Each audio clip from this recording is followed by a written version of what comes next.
And what if we pick the wrong religion? Every week we're just making God madder and madder. Testify! When the Enlightenment philosopher and polymath, Denis Diderot, was confronted with Pascal's Wager, he succinctly replied, an imam could reason just as well. His point was that there are many proposed gods, and that Pascal's Wager can just as easily be applied to many of them. Not all, and I'll explain why shortly, but certainly many. Today, this criticism is known as the objection of inconsistent revelations, and when wielded appropriately, it exposes the wager for what it truly is, a complete and utter con. The church within, which alone salvation is to be found, is not necessarily the Church of Rome, so says John Leslie Mackey, but perhaps that of the Anabaptists, or the Mormons, or the Muslim Sunnis, or the worshippers of Kali or of Odin. We are not, as Pascal claims, embarked to wager upon a two-sided coin, but rather a thousand-sided die. I'm Stephen Woodford, thanks for joining me, and this is Inconsistent Revelations.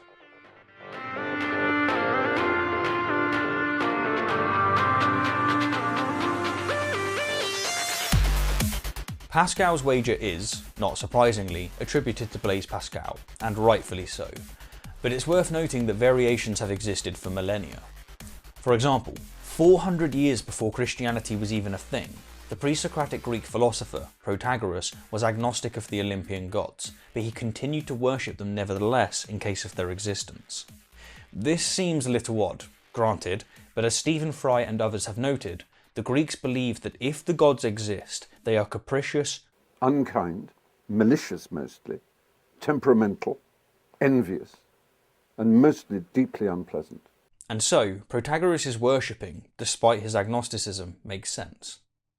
Some argue, however, that he worshipped merely for show, to avoid the wrath of the Athenians, and truth be told, this also might be the case.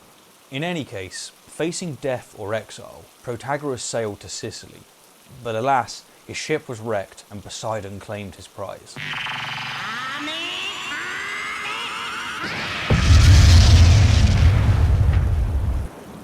An even earlier rendition of Pascal's Wager, and more precise, can be found in the Kalama Sutta, in which the Buddha urges followers to practice their faith in case of an afterlife, stating, if there is a world after death, if there is the fruit of actions rightly and wrongly done, then this is the basis by which, with the breakup of the body, after death, I will reappear in a good destination, the heavenly world. But if there is no world after death, if there is no fruit of actions rightly and wrongly done, then here in the present life I look after myself with ease, free from hostility, free from ill will, free from trouble. Indeed, this rendition is in fact so similar to Pascal's Wager that it even boasts, like Pascal, that belief is beneficial no matter the truth. And to name just one more example, in the Shia Hadith of Al-Kafi, Al-Siddiq declares to an atheist, if it is the way that you say, and it is not true, then we as well as you are all saved. However, if it is the way that we say, and it is true, we are saved, but you are destroyed. So, to get back to Diderot, not only can an imam reason the same way, but long before Pascal's time, an imam did reason the same way. Hence, we have the objection of inconsistent revelations. Simply put, Pascal failed to justify the exclusion of other infinite gods, and consequently, a true wager would require, per god, 2 additional columns and 2 additional rows, and the result would be what I'd like to think Ian Hacking would term a monstrous matrix. Now I say other infinite gods and not simply other gods for the same reason that Diderot said an imam and not a Babylonian. Compared to the aforementioned wagers, what makes Pascal's unique is his powerful mathematical premises, and especially his almost monotonous emphasis of the nature of infinity. To give a few examples, towards the beginning of his most substantive presentation, he says, a game is being played at the extremities of this infinite distance. Then, after presenting a few premises, he states, if you gain all. If you lose nothing. Then, again, he states, wherever the infinite is, and there is not an infinity of chances of loss against that of gain, there is no time to hesitate. You must give all. And as if this wasn't already enough emphasis, he concludes by saying, our proposition is of infinite force. His underlining point, as already covered within this series, is that the infinite consequences of heaven and hell necessarily eclipse any and all finite costs, since, in Pascal's words, the finite is annihilated in the presence of the infinite and becomes a pure nothing. But if we take his precise reasoning here and apply it to the question of why he ignores other gods, we can presume his response, which, for the record, is exactly what apologists do today. Different gods threaten different consequences for not grovelling at their feet. If you don't worship the Mesopotamian god of death, Nergal, he will withdraw his protection, and in doing so enable demons to torment you. But no matter what those demons do, no matter how much suffering they inflict, since they can only inflict a finite amount, this consequence becomes a pure nothing when contrasted against the infinite hell threatened by the Christian god, Yahweh. Given this, the threat of the latter simply superdominates the threat of the former. If men are capable of any truths, Pascal continues, this is one of them. If we contrast any finite number, no matter how large, against the infinite, it does become a nothing. You see, you thought I was going to make the same slip up as I did in the last video, didn't you? You are fake news. Okay, let's get back on track. Given the nature of infinity, we can discount all gods who deal in finites.